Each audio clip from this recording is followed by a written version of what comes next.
Hello YouTubers, Rogan Jr. here, and I'm going to talk to you guys about the top 5 common mistakes PlayerUnknown Battlegrounds players make. So they're not in any particular order, but I'm just going to go through them, and it's most oftenly going to bring you to your unfortunate demise if you make these mistakes, and everybody's made them at least once. So let's get right into the video. So first of all, not paying attention to the blue line. So that is the force field that would eventually kill you if you stay in it for too long. So as you all know, PlayerUnknown's Battlegrounds is focused around getting into a safe zone throughout the match and as the match goes on. So the further you get into the match, the smaller the zone gets and the more the force field will hurt you.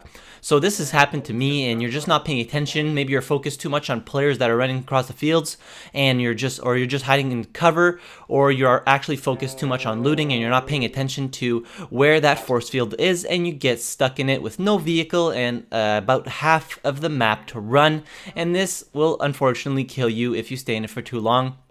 I'm a culprit of this even after playing the game for so many hours. Sometimes I get tunnel vision and I don't pay attention to the blue line and it gets me killed, and it can be very frustrating when you're pretty much into the end game. So the next one is jumping out of moving vehicles. So let's say you're driving around and you see somebody off in your right and they start shooting at you. Well, sometimes your immediate reflex will be to eject from the vehicle or get out, but doing this while moving will instantly roadkill you pretty much. You're going to be down if you're in a squad, or you're going to immediately die if you are playing solo. So you got to get used to actually pressing the brakes and coming to almost a complete stop and then getting out of the car, because I've even done this in the panic mode. You're like, oh, I'm getting shot at, I got to get out of the car and shoot back, and then you just get out and you roadkill yourself. So be careful for this and you will win more games. So holding a grenade for too long after it's been unpinned.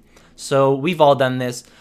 You guys are going to see on screen right now, when the red line is apparent on your screen, that means the grenade is live. So it doesn't matter as much if you have a stun or a smoke grenade, but if a Molotov or a frag grenade is being thrown by you and you see that red line, that means it's live and you have to throw it. You can't just keep it in your hand. As opposed to real life, you would take out the pin and you would still be able to hold the pin on the grenade, making it not detonate. But in PUBG, as soon as the red line is visible to you, you have to throw it. If you keep it in your hand too long, you will unfortunately die, as you guys can see in the video right now.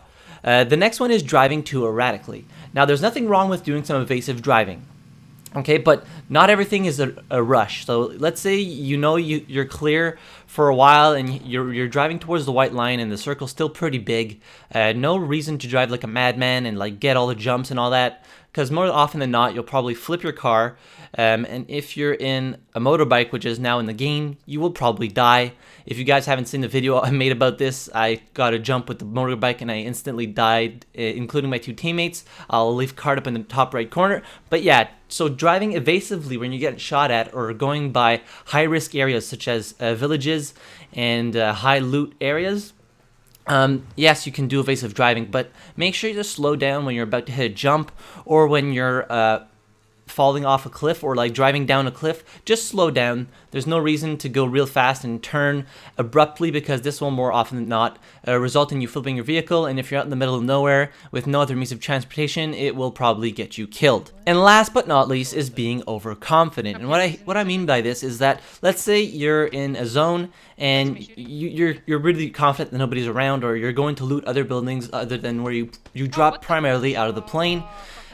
You always have to be wary. Even if the doors are closed, it does not mean that somebody's not in the building.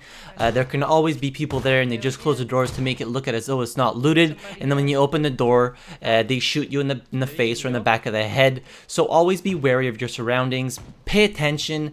There's no reason to rush through it, other than if you're in a rush and you're actually escaping the blue line or something like that. And when you're going into a new zone, make sure that if you're alone, you check your corners, you pay attention, and like just be very aware of your surroundings. And if you're in a team, just go in a building together and clear it, just to make sure that you don't get shot when looting, and then it's just hectic and everybody's trying to help you, and eventually everybody gets killed. So always pay attention to what you're doing. So don't be overconfident, always pay attention to your surroundings, and always be cautious. So let me know in the comments down below if you guys are culprits to any of these mistakes, and while you're down there, if you enjoyed the video, hit the like button. If you didn't, hit the dislike button. Subscribe to my channel for more videos like this one, and as always, thank you very much for watching. I really appreciate it, and I'll see you guys in the next video. Have a good one.